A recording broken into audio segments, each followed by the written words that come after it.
I think the really great thing about the Bristol Ferment for me has been the variety of people involved, like from really sort of established writers and comedians and things to someone like me who literally this is the first play I ever wrote. It's really fantastic for an opportunity like this for local sort of artists and writers, and yeah, it's just been great to be a part of it. Ferment's all about flinging open the doors. It's about saying we're owned by Bristol, we're owned by the South West, that's our parish, and those are our stakeholders, our shareholders. So basically this is about saying to all those artists out there, come in, share with us your ideas, your dreams, your projects, we'll try and realise them. And it's about saying to audiences, we're going to show our workings. We're not going to be some kind of aloof ivory tower. We're going to be a place that's collaborating not only with other artists, but with you, the audience out there. So Ferment's really symbolic in terms of opening the doors to new partnerships with everybody. It's going to be scratch, but this is ridiculous. So imagine that I'm actually doing this properly. Ferment has been brilliant for providing a deadline for getting some material together to put in front of an audience. It's a whirlwind ride, really, and so an awful lot of the people in the play, including the director, were pulled together by Writers' Room Bristol Old Vic. As a result, I've met some fantastic new collaborators. I've seen my work put on stage in a sort of like a very rapid space of time, and had a blast doing it. Something that Sharon and I were trying, which was to bring together artists across different disciplines. So, you know, would it work to have work in progress from writers and devisers and puppet makers? And actually that's been one of the strongest things about the programme, is that kind of mix of stuff. It's really exciting being here at Bristol Old Vic, you know, especially under a new artistic director, and as things are sort of coming to fruition, and to see where it is that Tom Morris and his team want to take things at Bristol. Naughty! Naughty! So I got the piece about a week ago. It was just very interesting to have a quick fire sort of stab at the beginning of a play and work it up with actors.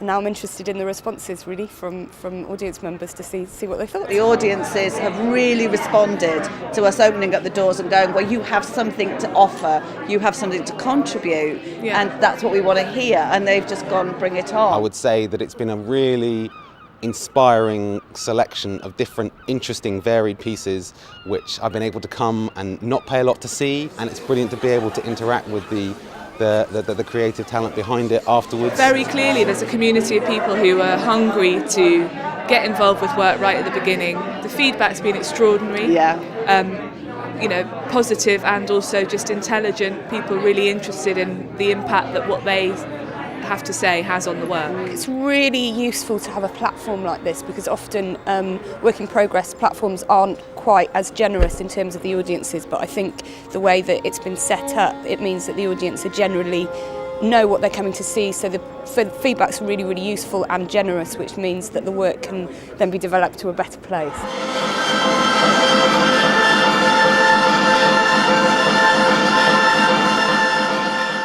The reactions have been helpful, actually, and it was really helpful seeing it, and I think it's a good thing to, and quite a rare thing for a young writer in particular, to be able to hear your work read out at such an early stage, and I think it's really helpful to gauge from audience reactions what you need to do. I think Bristol Ferment is really important to me as a writer, because as a writer you work in isolation, and what can feel great as a writer can just not work at all when you see it up on its feet.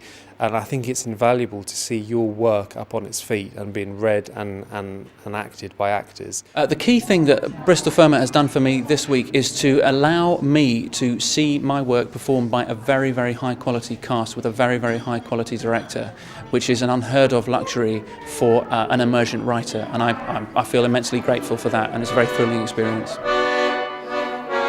What's lovely is the range of artists that are working here. Bristol local artists is really, really lovely to see. So many local actors, so many local directors who I haven't seen in the same building, particularly in this building, for years. So that's a really lovely thing. Most important is that the conversations we have with the artists that have been involved in this one are long term. And there'll be, you know, several of these projects that will grow and develop, and all of them will keep talking and finding the best way to support the artists involved. And I think there'll almost certainly be another kind of blitz of it in summer. Yes, yeah. I imagine it'll be a twice a year kind of moment of coming together and of kicking up new ground, really. It's not just these 2 weeks. It's something that will carry on. We're doing scratch nights every month. And Ferment, the 2 weeks itself, is just a coming together and a collaboration between all that work. It's a vital and brilliant forum for making work, The work that we see in Ferment today is the big work of the future. So, everything starts somewhere, and I think that we are really interested in the beginnings of very, very exciting projects and artists.